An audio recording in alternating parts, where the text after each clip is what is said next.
ہے کہ آپ کے پاس حاضر ہونے کا موقع ملا ہے۔ محترم مولانا حفیظ الرحمان صاحب نے فلسفہ قربانی کے اوپر اور حضرت ابراہیم علیہ السلام کی شخصیت کے اوپر بڑی تفصیل سے روشنی ڈالی ہے اور ان کی قربانیوں کا تذکرہ کیا ہے۔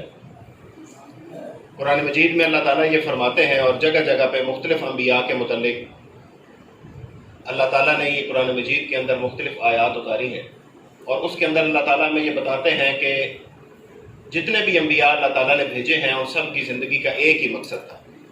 ان میں سے کوئی بھی مختلف دین لے کر نہیں آیا، ان میں سے کسی نے بھی کسی مختلف بات کا پرچار نہیں کیا۔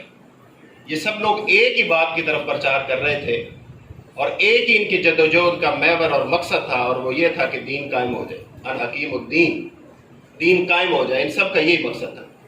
یہ جتنے جو آیت میں نے آپ کے سامنے پڑھی، اس میں بھی اللہ تعالیٰ نے اولو العزم جو انبیاء ہیں، جن کو مفسرین اور محدثین اولو العزم انبیاء کہتے ہیں، حضرت نوح علیہ السلام، حضرت ابراہیم علیہ السلام، حضرت موسیٰ علیہ السلام، حضرت عیسیٰ علیہ السلام، اور خود جناب محمد رسول اللہ صلی اللہ علیہ وسلم، اللہ تعالیٰ ان پانچوں کے متعلق کہہ رہے ہیں کہ ان پانچوں کو ہم نے ایک ہی ڈیوٹی لگائی تھی، ان کے ذمہ ایک ہی کام تھا، ان کی طرف ہم نے ایک ہی دین کو بھیجا تھا، اور وہ دین یہ تھا کہ ان کا کام یہ تھا کہ دین کو قائم کریں اور تفرقے میں نہ پڑیں، وَلَا تَتَفَرَّقُوا فِيهِ، اس کے اندر پھر تفریق نہ کریں، گروہوں میں نہ بٹیں۔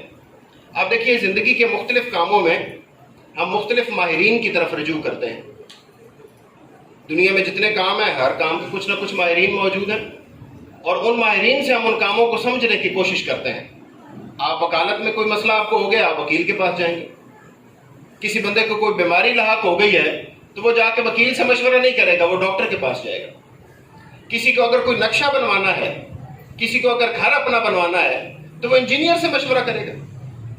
جتنے کام ہیں، وہ الیکٹریشین کا کام ہو، وہ پلمبر کا کام ہو، جتنے کام ہیں، ہم اس میں یہ دیکھتے ہیں کہ اس فن کا اصل ماہر کون ہے، اور فن کا اصل ماہر جو ہے اس کے متعلق ہمارا خیال ہوتا ہے کہ وہ اس کام کو صحیح اور اچھے طریقے سے اور ہمارے حق میں بہتر انداز میں کر سکنے کی صلاحیت رکھتا ہے۔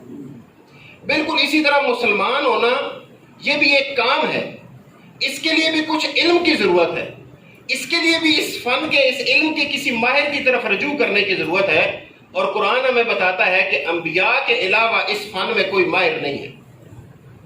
اور اگر ہم اپنے نبی، پیارے نبی صلی اللہ علیہ وسلم کی بات کریں تو حضور نبی کریم صلی اللہ علیہ وسلم کے علاوہ اس امت کے پاس اور کوئی ایسا راستہ ہی نہیں ہے جس راستے سے اللہ کی رضا کو حاصل کیا جا سکے۔ ہم میں سے اگر کوئی یہ جاننا چاہتا ہے کہ اللہ تعالیٰ کی رضا کیا ہے، اس کے پاس حضور کے علاوہ کوئی راستہ نہیں۔ اگر کوئی جاننا چاہتا ہے کہ اللہ تعالیٰ کس طرح کا مسلمان چاہتے ہیں، اس کے پاس حضور کے علاوہ کوئی راستہ نہیں۔ اور جب ہم نے حضور کے علاوہ کسی راستے کو اختیار کرنے کی کوشش کی ہے، آپ یہ دیکھیے کہ امت میں تفرقے پیدا ہوئے، امت میں مسالک بنے، امت میں نفرتیں بڑھی۔ ہم نے دین حضور سے نہیں لیا، ہم نے دین لیا اپنے مولوی صاحب سے، ہم نے دین لیا اپنے پیر صاحب سے، ہم نے دین لیا اپنے اس عالم سے جس کو ہم سمجھتے ہیں کہ اس کے پاس پورا دین ہے، حالانکہ دین کے اصل ماہر جناب محمد رسول اللہ صلی اللہ علیہ وسلم۔ جب ہم ان سے دین لے لیں گے تو پھر دین میں کوئی تفرقہ نہیں پیدا ہوگا، اور ہمیں سمجھ آ جائے گی کہ دین کا اصل مقصد کیا ہے، دین کو اللہ تعالیٰ نے بھیجا کیوں۔ آپ یہ دیکھیے، رنگ برنگے مولوی، رنگ برنگے مسالک، رنگ برنگے ان کے جبے اور دستاریں اور ٹوپیاں، ہر ایک کی الگ الگ۔ ان سے دین لیں گے تو وہ تو آپ کو وہی دین بتائیں گے جو انہیں سمجھ آئے، اور انہیں دین پورا سمجھ کیسے آ سکتا ہے؟ حضور کے علاوہ کسی کو پتہ کیسے ہے کہ اللہ تعالیٰ کی رضا کیا ہے اور اللہ تعالیٰ کی مرضی کیا ہے؟ ختم نبوت کا یہی مطلب ہے، یعنی ختم نبوت ہم کہتے ہیں کہ حضور کے بعد کوئی نبی نہیں آئے گا، تو اس کا اصل مطلب یہ ہے کہ قیامت تک کے لیے اللہ تعالیٰ جب یہ کہہ رہے ہیں لَقَدْ كَانَ لَكُمْ فِي رَسُولِ اللَّهِ أُسْوَةٌ حَسَنَةٌ، تو اس کا مطلب یہ ہے کہ قیامت تک کسی بندے کو حضور کے علاوہ یہ معلوم نہیں ہو سکتا کہ اللہ تعالیٰ کی رضا کیا ہے، کسی بندے کو نہیں معلوم ہو سکتا، حضور کو پتا ہے۔ اور قیامت تک اللہ تعالیٰ کسی بندے سے کلام نہیں کریں گے سوائے حضور نبی کریم صلی اللہ علیہ وسلم کی۔ لہٰذا جب ہم یہ کہتے ہیں کہ دین کے اندر نئی نئی باتیں اور نئی نئی اختراع، یہ کیوں نہیں آ سکتے؟ اس لیے کہ اللہ نے کسی سے بات ہی نہیں کرنی۔ ختم نبوت کا یہ مطلب ہے، اللہ تعالیٰ نے کسی سے بات ہی نہیں کرنی۔ حضور سے بات کر کے اللہ تعالیٰ نے زمین پر رہنے والوں سے بات کرنے کا دروازہ بند کر دیا، اب اللہ کسی سے بات نہیں کریں گے۔ ختم نبوت کا یہ مطلب ہے۔ اس کا مطلب یہ ہوا کہ حضور نبی کریم صلی اللہ علیہ وسلم نے جو بات کہہ دی، جیسے کہہ دی، جیسا عمل کر دیا، جیسا حکم فرما دیا، اب اس کے اوپر کسی چونچ راہ کی گنجائش ہے نہیں، اور اگر کوئی چونچ راہ کرے تو اس کی مسلمانیت خطرے میں۔ اسی لیے اللہ تعالیٰ یہ فرماتے ہیں کہ وَمَا آتَاكُمُ الرَّسُولُ فَخُذُوهُ وَمَا نَهَاكُمْ عَنْهُ فَانْتَهُوا، جو دے چپ کر کے لے لو، حضور جو دے چپ کر کے لے لو، جسے منع کریں چپ کر کے منع ہو جاؤ، اس لیے کہ حضور کے علاوہ کوئی جانتا ہی نہیں ہے کہ اللہ تعالیٰ کی مرضی کیا ہے، اللہ تعالیٰ نے کس چیز کو حرام کیا، کس کو حلال کیا، صرف حضور جانتے ہیں، حضور کے علاوہ کسی کو نہیں۔ اس لیے ہم اگر یہ جاننا چاہیں گے کہ ایک بندہ مسلم کس طرح کا ہوتا ہے تو ہم حضور نبی کریم صلی اللہ علیہ وسلم سے پوچھیں، انبیاء علیہ السلام کی زندگیوں کو دیکھیں، اور ہم اگر ان کی زندگی کو دیکھیں تو ہمیں ان کی زندگی کے 3 پہلو نمایاں نظر آتے ہیں، 3 نمایاں پہلو۔ اس سے ہمیں پتہ چلتا ہے کہ حضور نبی کریم صلی اللہ علیہ وسلم کے متعلق اللہ تعالیٰ نے جب یہ فرمایا کہ لَقَدْ كَانَ لَكُمْ فِي رَسُولِ اللَّهِ أُسْوَةٌ حَسَنَةٌ، تو اس کا مطلب کیا ہے؟ پہلا مرحلہ جو ہے حضور نبی کریم صلی اللہ علیہ وسلم کی زندگی کا اور سارے انبیاء کی زندگی کا، وہ ہے دعوت کا مرحلہ، اللہ تعالیٰ کی طرف لوگوں کو بلانے کا مرحلہ، اللہ تعالیٰ کی طرف، اس کے حکموں کی طرف، اس کی رضا کی طرف دعوت دینے کا مرحلہ۔ سارے انبیاء نے یہی کیا، جناب محمد رسول اللہ صلی اللہ علیہ وسلم نے بھی یہی کیا، اور اس معاملے میں چھوٹے بڑے کا نہیں خیال کیا، رشتہ دار کا، غیر رشتہ دار کا، جاننے والے کا، نہ جاننے، ہر ایک کے پاس پہنچے۔ روایات میں آتا ہے کہ صرف ابو جہل کے دروازے کو حضور فرماتے ہیں میں نے 500 سے زیادہ دفعہ کھٹکھٹایا، جو اللہ کے رسول کا سب سے بڑا دشمن تھا اپنے وقت میں۔ تو آپ سوچیں کہ باقی لوگوں تک حضور کیسے پہنچے ہوں، اور کتنی تندئی کے ساتھ اور کتنی دلسوزی کے ساتھ پہنچے ہوں گے اور اللہ کے دین کی دعوت دی ہوگی۔ آپ نے یہ واقعات سنے ہوئے ہیں کہ حضرت فاطمہ الزہرا رضی اللہ تعالیٰ عنہ حضور نبی کریم صلی اللہ علیہ وسلم کا سر مبارک دھو رہی ہیں اور کسی قافلے کی آمد کا علم ہوا ہے، اور حضور نبی کریم صلی اللہ علیہ وسلم نے اسی کیفیت میں وہ چھوڑا اور حضرت فاطمہ روتی رہ گئی اور حضور چلے گئے اور وہاں دعوت۔ یہ پورا واقعہ ہے، میں صرف اشارہ کر رہا ہوں اس کی طرف۔ یعنی دعوت کا کام پہلا کام ہے، اس کا مطلب ہے آج اگر کوئی حضور کے نقش قدم پر چلنا چاہتا ہے تو اس کے پاس پہلا نقش قدم حضور کا یہ ہے کہ لوگوں کو اللہ کی طرف بلائے، لوگوں کو کہے کہ اللہ کا حکم ہے، یہ قرآن ہے، یہ حضور کی سنت ہے، یہ نبی صلی اللہ علیہ وسلم کی ذات اقدس ہے، اس کی طرف پلٹیں، کسی شخصیت کی طرف نہیں، کسی ہستی کی طرف نہیں، کسی مسلک کی طرف نہیں، کسی پیر مولوی علامہ کی طرف نہیں، اللہ کے رسول کی طرف، اللہ کی طرف۔ یہ پہلی بات ہے جو حضور کی زندگی میں نمایاں ہے، اور حضرت ابراہیم علیہ السلام اور سارے انبیاء کی زندگی میں یہ نمایاں ہے، اللہ کی طرف دعوت دینا۔ میں آج مسلمان بننا چاہتا ہوں، میرے لیے حضور کی زندگی میں یہ اسوہ ہے، یہ راستہ ہے کہ اللہ کی طرف لوگوں کو بلاؤں۔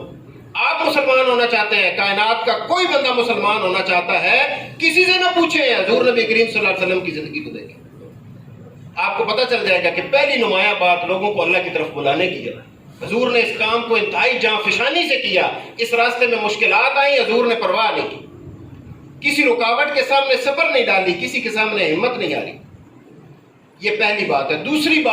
دوسرا اہم مرحلہ وہ جد و جہد کا مرحلہ ہے۔ آپ دیکھیے حضور نبی کریم صلی اللہ علیہ وسلم نے اس دعوت کے میدان میں بھی جد و جہد کی، اور اس راستے میں جو مشکلات پیش آئیں ان پہ بھی کھڑے رہے، عزم کے ساتھ، حوصلے کے ساتھ۔ آپ طائف کا واقعہ نہیں سنتے، آپ شیب ابی طالب کا واقعہ نہیں پڑھتے، آپ لوگوں کی مخالفتیں اور جو حرم شریف میں حضور نبی کریم صلی اللہ علیہ وسلم کے ساتھ سلوک کرتے تھے، آپ اس واقعات کو نہیں پڑھتے۔ حضور کھڑے رہے، اور صرف یہی نہیں، حضور تلوار لے کے بھی کھڑے رہے، خود اپنے ہاتھ مبارک میں حضور نے تلوار اٹھائی ہے، حضور نے خود عساکر کی، حضور نے خود لشکروں کی کمانداری کی ہے۔ غزوات ہم جسے کہتے ہیں، باقی سرائے ہیں جن میں حضور نے مختلف اپنے لشکر بھیجے ہیں، لیکن حضور نے خود بھی تلوار اٹھائی ہے، خود جنگ میں دو بدو لڑے ہیں، خود جان کے خوف اپنے سامنے دیکھا ہے اور کھڑے رہے ہیں، ہٹے نہیں ہیں۔ آپ غزوہ احد کے متعلق نہیں سوچتے جس میں حضور نبی کریم صلی اللہ علیہ وسلم حضرت طلحہ کو کہہ رہے ہیں کہ تیر چلاؤ میرے ماں باپ پر قربان، حضرت سعد کو کہہ رہے ہیں تیر چلاؤ، کھڑے رہے، سب لوگ چلے گئے، حضور نبی کریم صلی اللہ علیہ وسلم کھڑے رہے، اور بتایا بھی صحیح، پھر چھپ کے بھی نہیں کھڑے رہے، کہا میں محمد ہوں، عبداللہ کا بیٹا اور اللہ کا نبی، اور میں ادھر کھڑا ہوں، اللہ سب سے بڑا۔ تو حضور نبی کریم صلی اللہ علیہ وسلم کی زندگی کا دوسرا نمایاں پہلو یہ جد و جہد کا پہلو ہے۔ اس کا مطلب ہے کہ آج ہم میں سے اگر کوئی مسلمان بننا چاہتا ہے تو حضور کے نقش قدم کے علاوہ اور ہمارے پاس کیا راستہ ہے؟ اور حضور کے نقش قدم دوسرا یہ ہے کہ جد و جہد کی جائے، اللہ کے دین کو غالب کرنے کی جد و جہد کی جائے، اور پھر اس میں پرعزم رہا جائے، مشکلات کا سامنا بھی کیا جائے اور ڈٹا جائے اور پیچھے نہ ہٹا جائے۔ یہ دوسرا۔ اور تیسرا اور اہم مرحلہ یہ ہے کہ اللہ کے دین کو پھر غالب کیا جائے۔ کیا حضور نبی کریم صلی اللہ علیہ وسلم نے مدینہ میں ایک اسلامی حکومت کا قیام نہیں کیا؟ کوئی مولوی سے انکار کر سکتا ہے؟ کوئی علامہ، کوئی پیر مفسر کوئی انکار کر سکتا ہے اس سے کہ اللہ کے رسول صلی اللہ علیہ وسلم نے دعوت اور جدوجہد کے بعد اسلام کی حکومت قائم کی؟ کوئی کرے انکار؟ یہ تیسرا مرحلہ ہے اسلام کی حکومت کا قیام. یہ کار نبوت ہے، یہ وہ حکیم الدین ہے جس کے لیے اللہ تعالیٰ نے حضرت نوح کو بھیجا. اللہ نے فرمایا آپ کی طرف بھی یہی کیا، حضور کی طرف، حضرت ابراہیم کی طرف بھی یہی حکم بھیجا، حضرت موسیٰ کی طرف بھی اور حضرت عیسیٰ کی طرف. قرآن یہ کہے. اس لیے حضور نبی کریم صلی اللہ علیہ وسلم اس اسلامی حکومت کے پہلے سربراہ تھے. آج مسجد میں کوئی بات کرے کہتے ہیں یہ سیاست، تو حضور نے سیاست نہیں کی. حضور نے سیاست کسے کہتے ہیں؟ حضور نبی کریم صلی اللہ علیہ وسلم نے بطور وزیر خزانہ کیا بیت المال کا نظام نہیں بنایا، بجٹ نہیں بنایا؟ حضور نے بطور وزیر تجارت کیا بازاروں کا وزٹ کر کے نرخ نہیں مقرر کیے یا نہیں کیے؟ حضور نے بطور وزیر خارجہ دوسرے ملکوں کے حکمرانوں کو خط لکھے یا نہیں لکھے؟ کوئی کہے کہ نہیں لکھے، تو حضور نے سیاست نہیں کی. حضور نے بطور چیف جسٹس مسجد میں بیٹھ کے فیصلے کیے یا نہیں کیے؟ کوئی علامہ صاحب کہہ دے کہ نہیں کیے، اور اگر کیے تو یہی نہیں سیاست. حضور نبی کریم صلی اللہ علیہ وسلم نے بطور وزیر داخلہ مدینہ کے اندر ٹھیکری پہرے کا انتظام کیا یا نہیں کیا؟ پیٹرولنگ کا انتظام کیا یا نہیں کیا؟ خود بھی پہرا دیتے تھے. اور آپ نے وہ واقعہ سنا ہوا ہے کہ جب مدینہ میں یہ افواہ پھیلی کہ مدینہ کے اوپر کوئی حملہ کرنے والا ہے اور لوگ باہر نکلے اس کو دیکھنے کے لیے، تو دور سے ایک سوار آتا دکھائی دیا، قریب آیا تو پتہ چلا یہ کملی والے ہیں. حضور نبی کریم صلی اللہ علیہ وسلم کہا کوئی مسئلہ نہیں، میں چیک کر آیا ہوں سارا، میں خود پیٹرولنگ کر کے آیا ہوں، کوئی مسئلہ نہیں ہے، سو جائے. بطور وزیر خزانہ، بطور وزیر داخلہ حضور نے یہ کام نہیں کیا. سارا نظام بنایا حضور نبی کریم صلی اللہ علیہ وسلم نے. آج کہتے ہیں یہ سیاست ہے. جماعت اسلامی یہی سیاست کرنا چاہتی ہے. حضور کے نام پہ سیاست، حضور کے کام کی سیاست، حضور کے حکم کی سیاست اور ان کے کار نبوت کی سیاست کہ اسلام کی حکومت قائم کی جائے، جو دعوت کا اور جدوجہد کے بعد تیسرا اس کا مقصود ہے. دعوت کس لیے ہے؟ اللہ کی طرف. جدوجہد کس لیے ہے؟ اللہ کے راستے کی طرف. اور اسلامی حکومت کا قیام یہ اللہ تعالیٰ کی منشا ہے، کار نبوت ہے. حضور کے ذمہ تھا، حضور کر کے گئے، اور صرف کر کے نہیں گئے. آخر جب دنیا سے پردہ فرمانے لگے تو لوگوں سے پوچھا کہ جو کام اللہ نے میرے ذمہ لگایا تھا کیا میں نے وہ کیا یا نہیں کیا؟ لوگوں نے کہا کہ آپ نے صرف کیا نہیں، کرنے کا حق ادا کر دیا. اور پھر اللہ کے نبی صلی اللہ علیہ وسلم نے شہادت کی انگلی بلند کی کہ اللہم اشہد، اللہم اشہد، اللہم اشہد، ایسا اشارہ کرتے تھے. اللہ گواہ رہنا، لوگ کہہ رہے ہیں، لوگوں نے گواہی دی ہے، میرے ذمہ جو آپ نے کام لگایا تھا اسلامی حکومت کا قیام کر کے جا رہا ہوں، مضبوط بنیادوں پر استوار کر کے جا رہا ہوں، بہترین اور باصلاحیت لوگوں کا انتخاب کر کے انہیں تیری دنیا کا انتظام، تیرے چمن کی نگہبانی ان کے سپرد کر کے جا رہا ہوں. میرے ذمہ یہ کام تھا، میں کر کے جا رہا ہوں. تو اس لیے یہ سیاست تو حضور کا اصل کام ہے. حضور نے مسجدوں میں، حضور نبی کریم صلی اللہ علیہ وسلم نے حجروں میں، حضور نے حج کے اجتماعوں میں، حضور نے قافلوں میں، ہر جگہ حضور نبی کریم صلی اللہ علیہ وسلم نے اسی سیاست کو پروان چڑھایا. اور اس کے نتیجے میں حضور چاہتے یہ تھے کہ اللہ تعالیٰ کا دین غالب آئے، جو امن کا ضامن ہے، جو معیشت کا ضامن ہے، جو خوشحالی کا ضامن ہے، جو قانون کی بالادستی کا ضامن ہے، جو میرٹ کی بالادستی کا ضامن ہے. ایسا قانون ہے. آپ دیکھیے اس بات کو ہم نے چھوڑا ہے، اور یہ چھوڑا کیسے ہے؟ خود بخود نہیں چھوٹا. یہ ہمیں ان لوگوں نے جن کے ذمہ تھا یہ بتانا، انہوں نے ہمیں کہا نماز روزہ حج زکات دین ہے، باقی بتائیے نہیں. ایک مرلے پہ آج چپ ہو گئے. کہا مسجدوں میں سیاست کی بات نہیں کرنی، نماز روزہ حج زکات دین ہے، باقی سب مسجد سے باہر ہے، باقی دین نہیں ہے.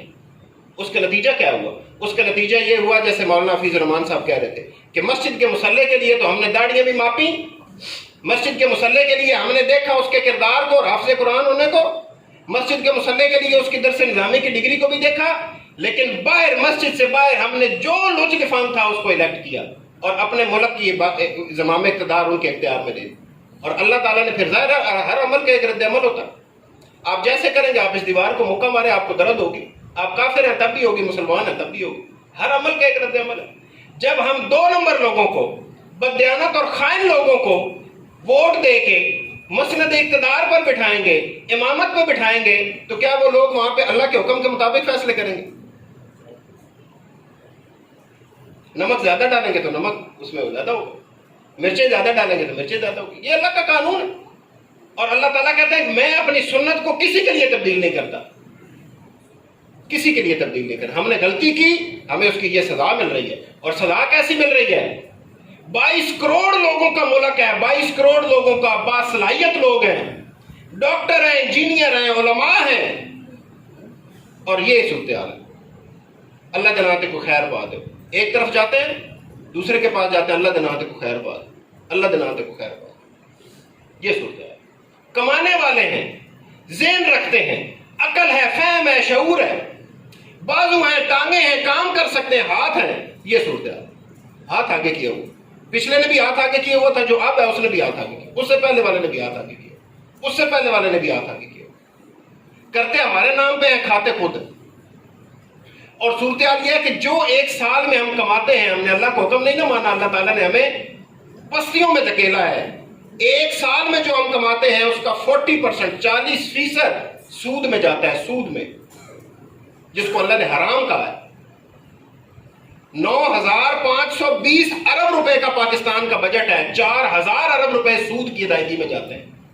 3,950 روپے، 3,950 ارب روپے سود کی ادائیگی میں جاتے ہیں. سود کی ادائیگی میں 40%.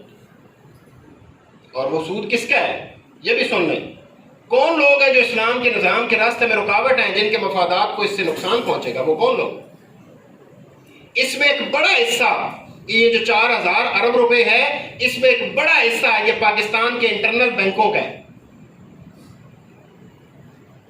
جو ہمارے اندرونی بینک ہیں، ان کے، ان کو سود کی ادائیگی ہوتی ہے. 2,500 ارب روپے، 2,700 ارب روپے، 2,800 ارب روپے ان کو سود کی ادائیگی میں دیتے ہیں. ہمارے پیسے ان بینکوں میں، ان کے اپنے پیسے، میں نے اکاؤنٹ رکھا، آپ نے اکاؤنٹ رکھا، ہمارے پیسے ہماری گورنمنٹ کو دے کے اس کے اوپر سود لیتے ہیں. اور کہاں وہ کرتے ہیں جس سے اللہ اور اس کے رسول نے منع کیا. اور صرف منع نہیں کیا، ایسی بات اس کے متعلق فرمائی ہے جو کسی اور بات، کسی اور کام کے متعلق، کسی اور گناہ کے متعلق نہیں فرمائی، کہ اللہ اور اس کے رسول سے جنگ ہے. جو جو ان کے ساتھ ہے وہ بھی جنگ میں، لشکر میں شریک ہے. اللہ تعالیٰ نے ایسے ہی کر دیا. اور اس کا نتیجہ آپ دیکھیے، کوئی وڈیرا، کوئی خائن، کوئی سرمایہ دار وہ اٹھتا ہے، کسی غریب کے بیٹے کو قتل کر دیتا ہے، کوئی پوچھنے والا نہیں. عدالتوں میں جائیں، 100 سال کے مقدمے پڑے ہیں، تیسری چوتھی نسلیں بھگت رہی ہیں، کوئی پرسان حال نہیں. کیوں؟ کیونکہ ہم نے سمجھ لیا کہ دین مسجد میں ہے اور دین پولنگ سٹیشن پہ نہیں ہے.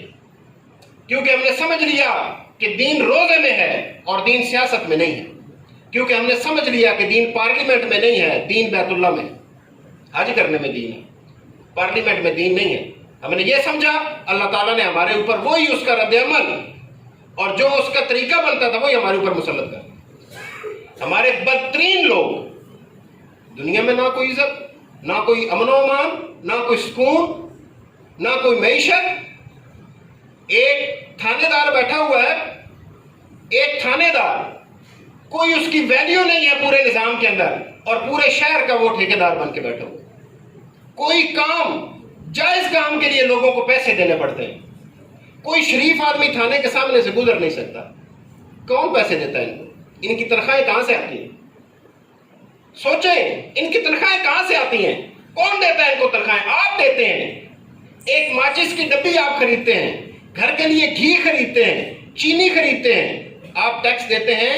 اس ٹیکس کے آپ کے نوکر کی تنخواہ ملتی ہے اور وہ نوکر آپ کے اوپر چیئرمینی کرتا ہے. ان لوگوں کو قصور نہیں ہے، وہ تو اللہ کا عذاب بن کے ہمارے اوپر مسلط ہے. یہ قصور تو اس قوم کا ہے جس نے کسی کے زندہ باد کا نعرہ لگایا، کسی دوسرے کے مرد آباد کا نعرہ لگایا. کچھ عرصے بعد اس مرد آباد والے کے زندہ باد کا اور زندہ باد والے کے مرد آباد کا نعرہ لگایا. لوگ کل تک ان کو زندہ باد کہتے تھے، عمران خان کو مرد آباد کہتے تھے، آج اس کو زندہ باد کہہ رہے ہیں، ان کو مرد آباد کہہ رہے ہیں. یہ زندہ باد اور مرد آباد یہ نہیں ہے. ہم جب تک اللہ کے دین کو، رسول اللہ صلی اللہ علیہ وسلم کو زندہ باد نہیں کہیں گے، اس وقت تک ہمارے مسئلے کا حل نہیں ہوگا. وہی علاج ہے. ہم نے حضور کی محبت کو صرف جھنڈیاں لگانے میں اور خوشیاں منانے میں دیکھ لیا. ایک شاعر نے بڑی پیاری بات کی، اس نے کہا، میں تیرے مزار کی جالیوں کی مدحتوں میں مگن رہا، تیرے دشمنوں نے تیرے چمن میں خزاں کا جال بچھا دیا. ہم حضور کی جالیوں کی تعریف میں لگے رہے، حضور کے دشمنوں نے حضور کے چمن کو اجاڑ کے رکھ دیا، اور ہمیں اس کی کوئی ٹینشن نہیں، کوئی پریشانی نہیں. کوئی مولوی صاحب ممبر پہ بیٹھ کے اس حوالے سے بات کرتے ہیں، بیچ میں سے مقتدی بول پڑتے کہتے ہیں جی سیاست کی گل نہ کرو، سیاست کی گل نہ کرو، دین کی کوئی گل دسو۔ ان کے نزدیک دین یہ صرف مسجد کے اندر ہے، دین سے باہر ہماری اپنی زندگی ہے۔ اسلام تو اس طرح کا دین نہیں، اگر اسلام حضور سے لیں گے تو اس طرح کا نہیں ہے۔ یہ دعاؤں کا اور مناجات کا اور ذکر اذکار کا اور نمازوں کا اور روزوں کا حجوں کا صرف دین نہیں ہے، یہ اس کا ایک حصہ ہے، اس کی تیاری ہے۔ بالکل ایسے جیسے فوجی کو تیار کرتے ہیں نا، ایسے اللہ مسجدوں میں ہمیں تیار کرتا ہے، ایسے اللہ ذکر اذکار میں ہمیں تیار کرتا ہے، ایسے اللہ تہجد میں اٹھا کے ہمیں تیار کرتا ہے، ایسے اللہ ہمیں ضبط نفس سکھاتا ہے روزے میں، ایسے اللہ اپنے آپ کو خالص کرنا سکھاتا ہے حج پہ، اور اس سارا کرنے کے بعد فوجی تیار کر کے اللہ کہتا ہے لڑ میرے دشمنوں سے، ان کے سامنے کھڑا ہو، میرے دین کی بات کر، اور یہ فوجی ساری ٹریننگ کے بعد کہتا ہے میں لڑنا کوئی نہیں، اور اگر لڑنا بھی ہے تو تمہارے مخالفوں کی طرف سے لڑنا ہے، نمازیں ادھر پڑھنی ہے، روزے اس کے حکم پہ رکھنے ہیں، دعائیں اور مناجات اس سے کرنی ہے، ذکر اذکار اس کے نام پہ، اور فوج اللہ کے دشمن کی، اس کے سامنے کھڑا ہونا، جو اللہ سے اور اللہ کے رسول سے جنگ کرنے کے لیے تیار ہے اس کے زندہ باد کرنا رہا۔ سارے مسلمان ہیں یہ، ان کو اس بات کا شعور ہونا چاہیے، ہمیں اس بات کو سوچنا ہے۔ دعوت حضور کی زندگی کا پہلا پہلو، حضور کے کار نبوت کا پہلا پہلو، ہمیں لوگوں تک یہ بات پہنچانی ہے۔ مجھے سمجھ آ گئی ہے، میں آپ کے پاس حاضر ہوں آپ تک یہ بات پہنچانے کے لیے۔ ہم نے نمازیں پڑھنی ہیں تکبیر اولیٰ کے ساتھ، ہم نے روزے رکھنے ہیں پورے احساس ذمہ داری کے ساتھ۔ اللہ نے توفیق دی تو حج بھی کرنا ہے، اللہ نے صاحب استطاعت بنایا تو زکوٰۃ بھی دینی ہے، اور اس تیاری کے بعد اللہ کے دین کا مجاہد بھی بن کے کھڑا ہونا ہے، اور اللہ کے دین کو غالب کرنے کی جدوجہد کرنی ہے۔ اور اس غلبے کا مطلب کیا ہے؟ اس غلبے کا مطلب ہے امن، اس غلبے کا مطلب ہے خوشحالی، اس کے غلبے کا مطلب ہے مہنگائی میں کمی، اس غلبے کا مطلب ہے بے روزگاری میں کمی، اس غلبے کا مطلب ہے میرٹ کی بالادستی، اس غلبے کا مطلب ہے قانون کی بالادستی، جس کی نظر میں سب برابر ہو۔ ہمیں کہتے ہیں کہ تیل اس لیے مہنگا ہوا کیونکہ تیل باہر سے خریدنا پڑتا ہے۔ گنا کیوں مہنگا ہے؟ چینی کیوں مہنگی؟ وہ کہاں ہوتی ہے؟ ہم دنیا میں 5ویں نمبر پہ گنا پیدا کرتے ہیں، ہمیں چینی سستی ملتی ہے۔ ہم دنیا میں 4تھے نمبر پہ گندم پیدا کرتے ہیں، ہمیں آٹا سستا ملتا ہے۔ ہم کپاس میں 6ٹھے نمبر پر ہیں دنیا میں پیداوار میں، ہمیں کپڑا سستا ملتا ہے۔ یہ ہمیں چیزیں سستی ملتی ہیں؟ نہیں ملتی، یہ بھی سستی۔ تیل بھی اگر یہاں سے نکلتا تو یہ بددیانت اور خائن لوگ یہ پھر بھی ہمیں مہنگا دیتے، اس لیے کہ اصل مسئلہ یہ نہیں ہے کہ کوئی چیز پاکستان کے پاس ہے یا نہیں ہے، اصل مسئلہ بددیانتی ہے، اصل مسئلہ ان کا بددیانت اور کرپٹ ہونا ہے۔ پاکستان کو اللہ تعالیٰ نے ساری چیزیں دی، ساری چیزیں دی۔ آپ نے کبھی بجٹ کھول کے دیکھا؟ آپ لوگوں کو اس سے دور رکھتے ہیں، آپ کو بتاتے نہیں ہے تفصیلات۔ یہ جو سبسڈی دیتے ہیں وہی وزیر خزانہ جو پچھلے ٹرور کے اندر تھا، جواب بخت، ہاشم جواب بخت، پنجاب کا وزیر خزانہ، اس نے جتنی سبسڈی دی اپنی ملوں کو دی، خود وزیر خزانہ ہے، اپنی ملوں کو سبسڈی دے رہا ہے۔ اپنا بڑا بھائی اس کا مخدوم بختیار جو مرکز میں تھا وزیر مملکت، اپنے بڑے بھائی کی ملوں کو دے رہا ہے، اور اپوزیشن میں موجود ان شریف برادران کی ملوں کو سبسڈی دے رہا ہے۔ غریب آدمی کو کون سبسڈی دے رہا ہے؟ وہ پیسے جو سبسڈی کے نام کے اوپر بھی رکھے ہوئے ہیں اپنی ملوں کو ہی دیتے ہیں۔ آپ پہ میں رجی گیا جی، آپ پہ میرے بچے جو بس جو ہے میری ادھر سے نکالا اس جیب سے بطور وزیر خزانہ، اور بطور میل اونر اس جیب میں ڈال لیے، اور کہہ دیا کہ ہم نے سبسڈی دی ہے چینی کے اوپر۔ کس کو دی ہے؟ خود کو۔ فری پیٹرول کھاتے ہیں، ہزاروں لیٹر فری پیٹرول ہے ان کو، کوئی پوچھنے والا نہیں۔ ہم سے کہتے ہیں چائے کی دوسری پیالی نہ پئیں، کیوں نہ پئیں؟ اللہ نے کہا ہے کھائیں پئیں، اسلام کی حکومت ہے کہ اسلام کہے گا کھائیں پئیں، جو دل کرتا ہے کھائیں پئیں، اللہ کی ساری نعمتیں۔ اور اگر کبھی بھوکا رہنے کی نوبت آئی تو اسلام کا حکمران پیٹ پہ 2 پتھر باندھے گا۔ اگر لوگوں سے 1 پتھر باندھنے کا مطالبہ کرے گا تو اپنے پیٹ پہ 2 باندھے گا۔ یہ نہیں ہوگا کہ اپنے 3 گھروں کو وزیر اعظم ہاؤس کا درجہ دے دے اور ہمیں کہے کہ چائے کی دوسری پیالی نہ پئیں دن میں، ہمیں کہے کہ 4 بھائی 1 روٹی 4 حصوں میں تقسیم کر کے کھا لیں۔ خود وزیر اعظم ہاؤس کی رینوویشن کے اوپر کروڑوں بجٹ لگا دے جب پیٹرول کی قیمتیں بڑھ کے لوگوں کو جینا محال ہو رہا ہو. اسلام کو حکمران ایسے نہیں کرے گا. اسلام کا حکمران ایسے کرے گا کہ پہلے وہ خود قربانی دے گا. اور اللہ کا شکر ہے پاکستان میں تو قربانیوں کی ضرورت ہی نہیں, اتنا وافر دیا ہے اللہ نے ہمیں. پانی ہمارے پاس ہے, دنیا میں کسی کے پاس اتنا پانی نہیں ہے. ہم ان ممالک میں ہیں جن کے پاس بڑا نہری نظام ہے. ہم لاکھوں میگا واٹ بجلی صرف پانی سے بنا سکتے ہیں, 4 روپے یونٹ. اب انہوں نے پھر 5 روپے یونٹ بڑھا دی ہے اور سبسڈی بھی ختم کر دی. آپ کا اگلا بل آئے گا, آپ کی طبیعت صاف ہو جائے گی. صرف آپ کی کیا, ہم سب کی صاف ہو جائے گی. 4 روپے یونٹ پڑے گا اگر بجلی ہائیڈرو پاور سے بنائے تو. تھر کول کے اندر اللہ تعالیٰ نے 500 سال کے ذخائر رکھے ہماری ضرورت کے, کوئلے کے. 6 روپے بجلی فی یونٹ پڑتی ہے, کوئی نہیں استعمال کرتا. اس کا مطلب ہے وسائل کی کمی نہیں ہے. یہ نہیں ہے کہ پیٹرول نہیں ہے. ملیشیا کے پاس بھی پیٹرول نہیں ہے, انہوں نے بایو گیس سے لاکھوں میگا واٹ بجلی بنائی ہے. ہمارے یہاں کوئی بناتا؟ کوئی حکومتی سرپرستی ہے؟ اللہ نے اتنا سورج کی تپش دی ہے, اس سے بجلی بنائی جا سکتی ہے, نہیں بنا. جہاں تک کہ کک بیکس نہ مل جائیں, جہاں تک کہ اس میں سے ان کا کمیشن نہ ہو.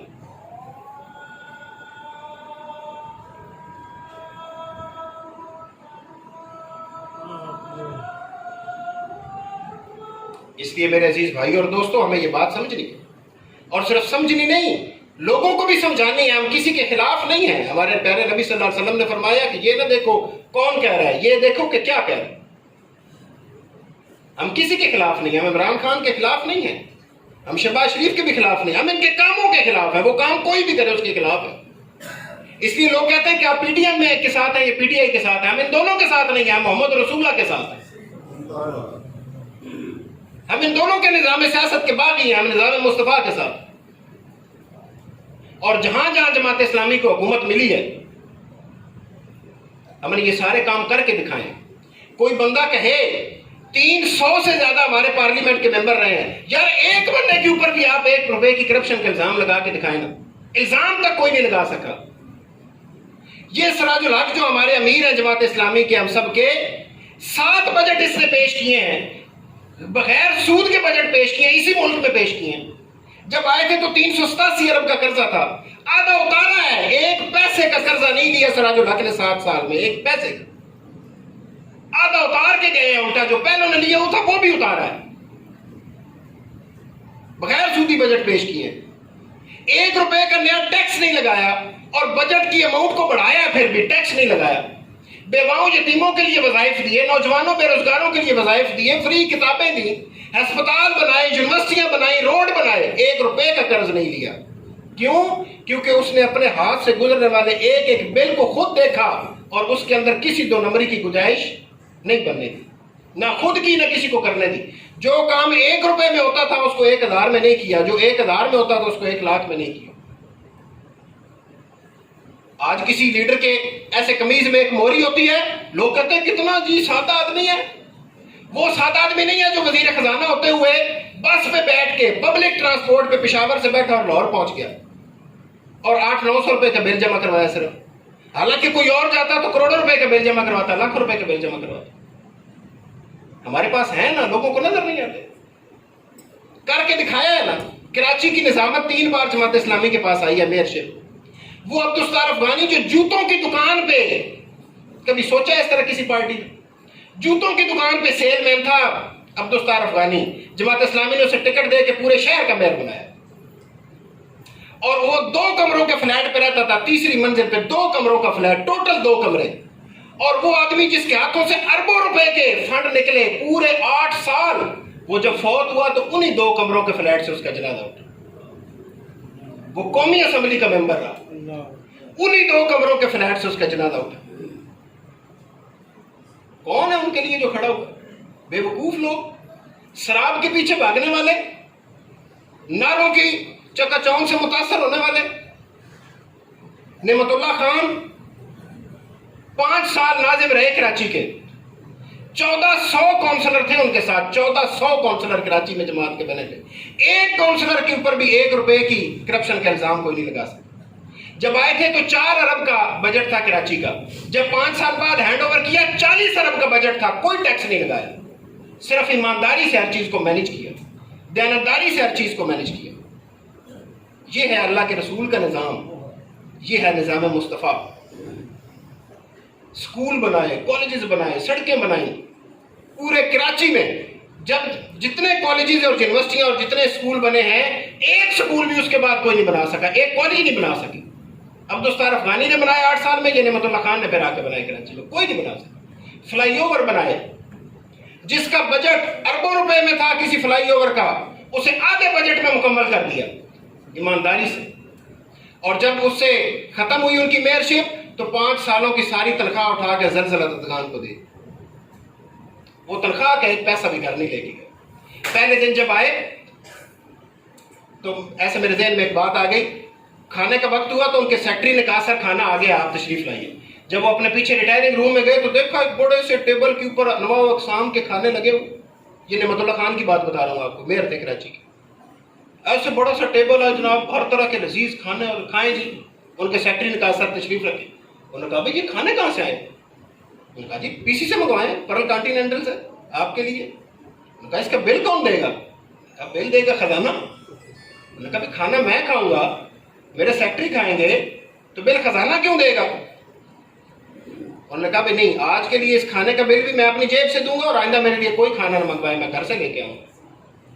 اور جس کو کھانا ہو وہ بھی گھر سے لے کے آئے۔ جس کے پاس گھر سے کھانا لانے کے لیے نہیں ہے مجھے بتائے، میں اس کے لیے بھی گھر سے اپنے لے کے آؤں گا، لیکن اس خزانے کے اوپر ہم اپنے کھانے کا بوجھ نہیں ڈال سکتے۔ یہ ہے نظام مصطفیٰ۔ ہم کہتے ہیں کہ صحابہ کی مثالیں نہیں ہیں، ان کے غلاموں کی مثالیں ہیں۔ ہم کہتے ہیں حضور کے غلام نہیں ہیں نا، دیکھیں تو ملیں گے۔ ایک نہتا آدمی گوادر میں کھڑا ہوا، اس نے کہا کہ یہ چوری چکاری نہیں ہوگی، یہ 2 نمبری نہیں ہوگی، یہ فوج کا ظلم نہیں ہوگا۔ اس کو انہوں نے کہا ہم تمہیں اڑا دیں گے، ہم نے پہلے ہی بڑے بندوں کو اڑایا۔ اس نے کہا اڑا دیں، مرنا ہی ہے، ایک دن مر جائیں گے، لیکن اپنے لوگوں کا حق میں نہیں چھوڑ سکتا۔ ہدایت الرحمان نام سنا؟ فیس بک کے اوپر دیکھا؟ گوادر میں ایک اکیلا نہتا آدمی، اس کو جب انہوں نے آ کے بتایا ہدایت الرحمان آپ الیکشن جیت گئے ہیں، ایسے زمین پہ بیٹھا ہوا تھا، اس کے ساتھ ہی بیٹھے ہوئے تھے۔ لوگ کیا کرتے ہیں؟ لوگ کہتے ہیں فلانے نے دب دیتا، فلانے نے انج کرتا، فلانے نے انج کرتا۔ وہ رونے لگ گئے۔ اس نے کہا اللہ نے میرے اوپر اور بوجھ ڈال دیا لوگوں کی خدمت کا۔ یہ لوگ، اور یہ آپ کی ذمہ داری یہ نہیں ہے، میری ذمہ داری صرف یہ نہیں ہے کہ ان کا ساتھ دیں، ہماری ذمہ داری یہ ہے کہ لوگوں کو ہی بتائیں، لوگوں کو ہی بتائیں۔ پورے سینٹ کے 104 بندوں کے ایوان میں ایک مشتاق احمد کھڑا ہوتا ہے، وہ کہتا ہے یہ پیٹرول کی قیمتیں بڑھانے والوں نہ بڑھاؤ، یہ لوگوں کی قوت خرید سے باہر ہے۔ ایک بندہ کھڑا ہوتا ہے، باقی سب جمعہ جانج کے ساتھ، سب ان کے ساتھ، اپوزیشن بھی وہی، حکومت بھی وہی، ایک مشتاق خان کھڑا ہوتا ہے۔ وہ کہتا ہے یافیہ صدیقی کو باہر سے لے کے آؤ، وہ کہتا ہے یہ 2 نمبریاں کرتے ہو اس کو چھوڑو۔ ایک بندہ کھڑا ہوتا ہے۔ آج عبد الاکبر چترالی کو انہوں نے کہا ہم تمہیں ڈی سیٹ کر دیں گے، ایک بندہ اپوزیشن میں، آپ کو پتا ہے پوری گورنمنٹ ایک بندہ اپوزیشن میں، باقی کو بیٹھتے ہیں اپوزیشن بینچوں کے اوپر، ایک بندہ بیٹھا ہوتا ہے عبد الاکبر چترالی۔ ساری گورنمنٹ اس طرح بیٹھی ہوتی ہے، اور جب وہ تنقیدیں کرتا ہے وہ کہتا ہے میرے لوگوں کو ان کا فنڈ دو، میرے حلقے کے لوگوں کو فنڈ دو، ان کا ترقیاتی اسکیمیں بناؤ، کہتا ہے ہم تمہیں ڈی سیٹ کر دیں گے۔ آج یا صادق نے اسے دھمکی دیا ہم تمہیں ڈی سیٹ کر دیں گے، پارلیمنٹ سے نکال دیں گے، قومی اسمبلی سے نکال دیں گے۔ ہم انشاءاللہ العزیز ان لوگوں کو اس پارلیمنٹ سے نکال دیں گے انشاءاللہ۔ ہم اللہ تعالیٰ کی عزت کی قسم کھاتے ہیں، جیتے رہے تو انشاءاللہ ان کو نکال کے دم لیں گے انشاءاللہ، ہم ان کا بیج اکھاڑ دیں گے انشاءاللہ اس ملک سے۔ اس قوم کو بھی یہ سمجھنا، جتنے لوگ آج یہاں تشریف لائے ہیں آپ یہ عزم کریں، ایک لسٹ بنائیں اپنے رشتہ داروں کی، جیسے آپ شادی کے لیے لسٹ نہیں بناتے، آپ کے بیٹے کی یا بیٹی کی شادی ہے تو آپ لسٹ بناتے ہیں نا، ان لوگوں کو بلانا ہے، کوئی بندہ رہ نہ جائے۔ دوستوں میں، رشتہ داروں میں، کلاس فیلوز میں، اپنے رشتہ داروں کے رشتہ داروں میں ایک پوری لسٹ بنتی ہے، بعض اوقات 1000 خاندان کراس کر جاتی ہے، 500 400 300، ایک لسٹ بنائیں۔ لا یکلف اللہ الا لا یکلف اللہ نفسا الا وسعها، اللہ تعالیٰ نے کسی بندے کو اس کی وسعت سے زیادہ مکلف نہیں بنایا، لیکن آپ کی یہ وسعت جو وہ لسٹ بنے گی نا، 300 کی، 400 کی، 500 کی، 1000 کی، بس آپ نے یہ سوچ لینا کہ ان بندوں کو میں نے یہ بات سمجھا دینی، ان بندوں کو میں یہ سمجھا دوں گا کہ لوگوں ان 2 نمبر لوگوں کو چھوڑو، نظام مصطفیٰ میں تمہارے مسائل کا حل ہے، تمہارے بچوں کی تعلیم، بے روزگاری کا خاتمہ، مہنگائی میں کمی، پیٹرول اور بجلی اور ڈیزل اور ان چیزوں کی اشیاء ضرورت کی قیمتوں میں کمی، نظام مصطفیٰ اس کا ضامن ہے، اللہ کے رسول کا نظام ضامن ہے، اللہ کا حکم ضامن ہے، وہ آئے گا تو یہ کام ہوگا۔ آپ اس ساری لسٹ کو ایک ایک کر کے جائیں ان کے گھروں میں، ان کے کوئی کام نہیں تھا، ملنے آئے ہوں، صرف یہ بتانے آئے ہوں کہ 2 نمبر لوگوں کو چھوڑو، اللہ کی طرف پلٹو۔ اور اگر ہم نے یہ کام کر لیا تو انشاءاللہ العزیز ہم اللہ تعالیٰ کے دربار میں جب جائیں گے، جب کسی اور کا غلبہ، کسی اور کی حاکمیت، کسی اور کا حکم وہاں پہ نہیں چلے گا، اللہ فرمائے گا لمن الملک اليوم، کون ہے آج چودھری، کون ہے ملک، کون ہے وڈیرا، سامنے ہے، کوئی نہیں ہو۔ اس دن اللہ تعالیٰ ہمیں اپنے عرش کے سائے میں جگہ دے گا، اس دن اللہ تعالیٰ کہے گا کہ ہاں یہ بندہ 2 عالم سے خفا میرے لیے ہے۔ اور اگر ہم نے یہ کام نہ کیا، صرف دعائیں کرتے رہے، تو صرف دعائیں اگر کارگر ہوتی تو پھر اللہ تعالیٰ اپنے نبی کو کہہ دیتا کہ آپ صرف دعائیں کریں۔ جب اللہ کے نبی صلی اللہ علیہ وسلم کو بھی اپنے کام کے لیے باہر نکلنا پڑا، جانا پڑا، ایک ایک دروازہ کھٹکھٹانا پڑا، تو اس کا مطلب ہے کہ ہمیں بھی یہ کام کرنا ہو۔ ہم عزم کریں اس بات کا کہ اپنے سارے دوستوں رشتہ داروں تک، اپنے سارے محلے داروں تک اس بات کو پہنچائیں گے کہ یہ لوگ خائن ہیں، یہ جھوٹے ہیں، یہ 2 نمبر ہیں، ایکس وائی زیڈ سب ایک ہیں، سب ایک ہیں، ان کے مفادات ایک ہیں، IMF کے سامنے سب سجدہ ریز ہے، سب امریکہ کے غلام ہیں، صرف جماعت اسلامی اس ملک کو، اس کے بیڑے کو پار لگا سکتی ہے، صرف جماعت اسلامی اس ملک کے مسائل کو حل کرنے کی صلاحیت بھی رکھتی ہے اور صالحیت بھی رکھتی ہے۔ ہم انشاءاللہ پورے کینڈیڈیٹ دیں گے، اس شہر کے بلدیاتی انتخابات میں ہر وارڈ میں انشاءاللہ ہم کینڈیڈیٹ دیں گے، صوبائی اسمبلی پہ کینڈیڈیٹ دیں گے، قومی اسمبلی پہ کینڈیڈیٹ دیں گے، آپ سب اس کے ورکر ہیں، ہم سب اس کا ساتھ دیں گے، بے لوثوں کے ساتھ دیں گے، اللہ کی رضا کے لیے ساتھ دیں گے۔ ہو سکتا ہے کہ اس کو پتہ ہی نہ ہو کہ میری گلی میں فلاں گلی میں کون میرے لیے ووٹ مانگ رہا ہے، لیکن ہم مانگیں گے۔ ہو سکتا ہے اسے پتہ ہی نہ ہو، ہمارا اللہ تو جانتا ہے نا، اللہ تو جانتا ہے، اس کو تو پتہ ہے نا، اس لیے میں اس کے لیے ووٹ مانگوں گا، لوگوں کو بتاؤں گا ترازو کے اوپر مور لگانی ہے، ترازو کا ساتھ دینا ہے، اس میں ہمارے مسائل کا حل ہے، اس میں اللہ کی رضا ہے۔ اللہ تعالیٰ آپ سب کو خوش رکھے اور خیریت سے رکھے، اور ہمیں توفیق دے کہ ہم اس کے دین کا کام اچھے طریقے سے کر سکیں۔ میں ان کو مبارکباد پیش کرتا ہوں جن 4 بھائیوں نے آج رکنیت کا حلف اٹھایا۔ آپ نے دیکھا رکنیت کے حلف میں کیا لکھا ہوا تھا؟ وہاں لکھا ہوا ہے خالصتاً للہ، اللہ کے لیے داخل ہو رہا ہوں جماعت اسلامی میں، خالصتاً للہ، اللہ کے لیے داخل ہو رہا ہوں، میری زندگی کا مقصد اقامت دین کے علاوہ اور کچھ نہیں۔ یہ جماعت کے رکن بن گئے ہیں، یہ جماعت میں نظام ہے۔ رکن کیسے بنتا ہے؟ آپ سب بن گئے رکن۔ آپ بھی کہیں کہ میں خالصتاً للہ جماعت میں داخل ہونا چاہتا ہوں، آپ بھی کہیں کہ میں اللہ کے دین کو غالب کرنے کی جدوجہد میں شامل ہونا چاہتا ہوں، آپ بھی رکن ہیں جماعت کے۔ آپ حفیظ الرحمان صاحب سے رابطہ کریں، آپ مولانا خالد محمود صاحب سے ملیں، آپ یہاں پہ جتنے اور جماعت کے ارکان ہیں ان سے ملیں، حفیظ اللہ گوندل صاحب سے ملیں، نعیم اللہ صاحب سے ملیں، یہاں اور جماعت کے ارکان ندیم بھائی بیٹھے ہیں، یہاں باقی لوگ مجسر گجر صاحب بیٹھے ہیں، فلک شیر صاحب، یہ سارے جماعت، ان سے ملیں، لیکن میں جماعت کا رکن بننا چاہتا ہوں۔